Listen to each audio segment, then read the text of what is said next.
When you look at London today, it feels like the center of the world.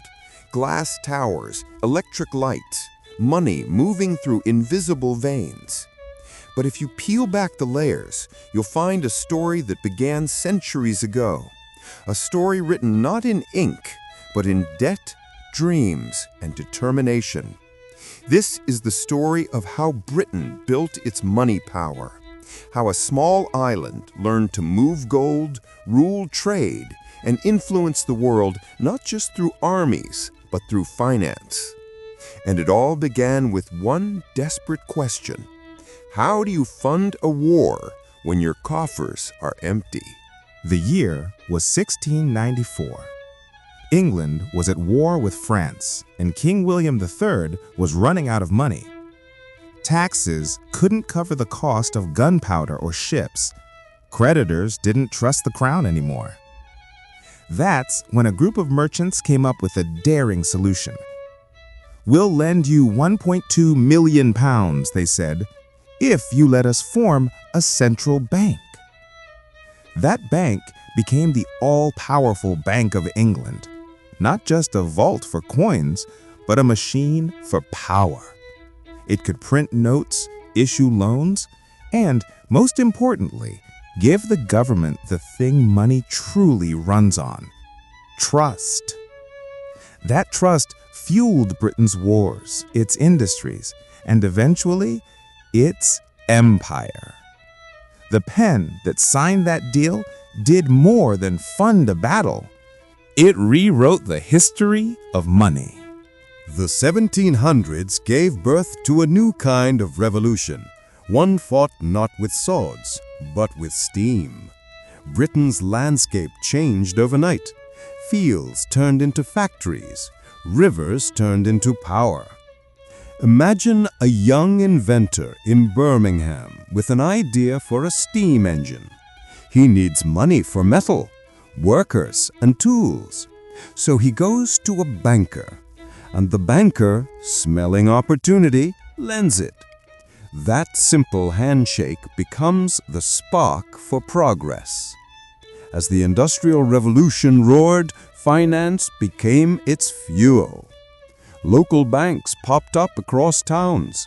The London Stock Exchange became a marketplace of ambition. Shares in railways, mines, and ships sold like gold. But when credit grows too fast, it always tests its limits. In 1772, a Scottish banker named Alexander Fordyce speculated and lost. Within weeks, banks collapsed across Britain. Panic spread. Merchants hid gold in cellars.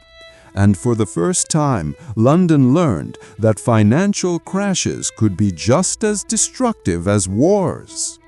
Yet every collapse brought a new rule, a new safeguard. Each crisis making Britain's system stronger, more disciplined, more global. Out of smoke and risk, Britain was quietly creating the blueprint of modern capitalism. By the mid-1800s, Britain's flag waved across the world. But it wasn't the army that made the empire unstoppable. It was the city of London. The real empire was financial.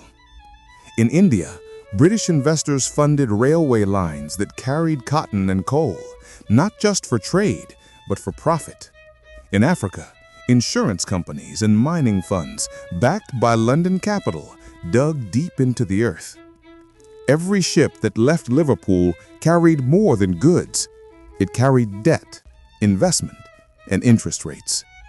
It was brilliant. It was ruthless. The empire's wealth was built on a simple rule. Money must move faster than men. And it worked, at least for Britain. The pound became the world's most trusted currency. The Bank of England became the lender to nations. London became the heart of global finance, a place where fortunes were made over tea and contracts. Yet behind this glitter, colonies struggled. Resources left faster than wealth returned. The same rails that connected them to Britain also tied them to its debt.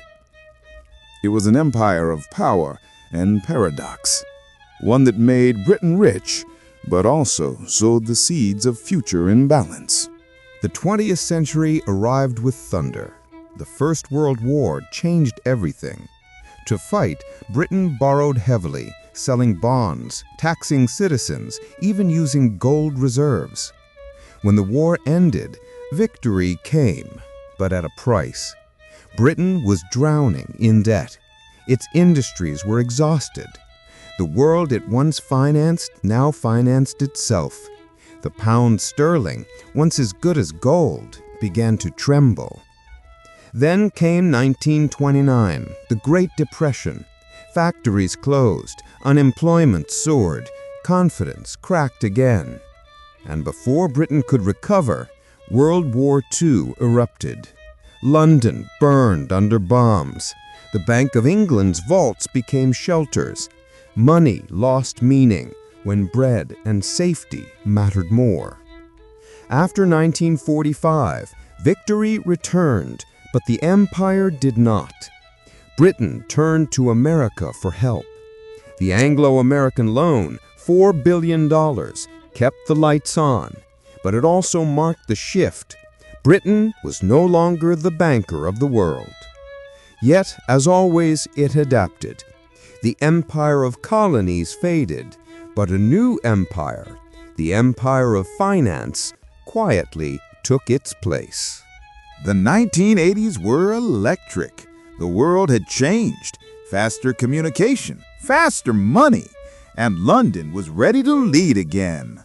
In 1986, a wave of deregulation called the Big Bang rewired finance. Gone were the old gentleman's rules. In came computers, global trading, instant deals.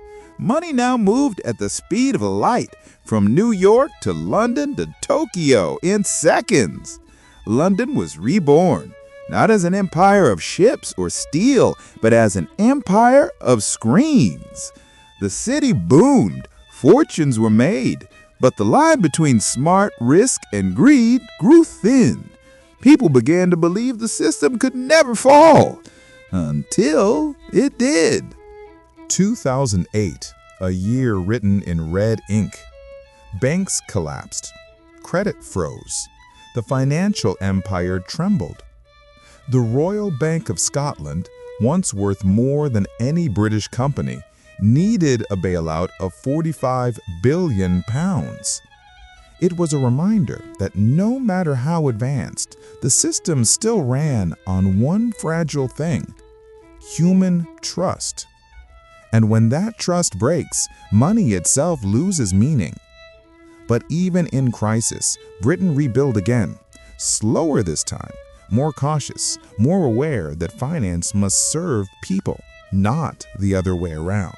Today, London stands strong, a city of history and innovation. The empire is gone, but the influence remains.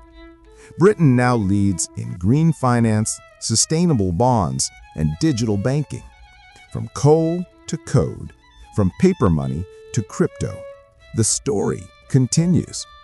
And if there's one lesson in Britain's financial journey, it's this: real wealth isn't in gold or buildings. It's in the ability to adapt, trust, and rebuild. That's the true power behind the pound and behind the people who shaped it. From a king's empty treasury to a city that moves trillions in a single day, Britain's financial story is one of courage, chaos, and constant reinvention. Money built its empire, but resilience kept it alive. And as new revolutions rise in climate, in tech, in trust, one thing is certain: the heart of British finance will always find a way to beat again.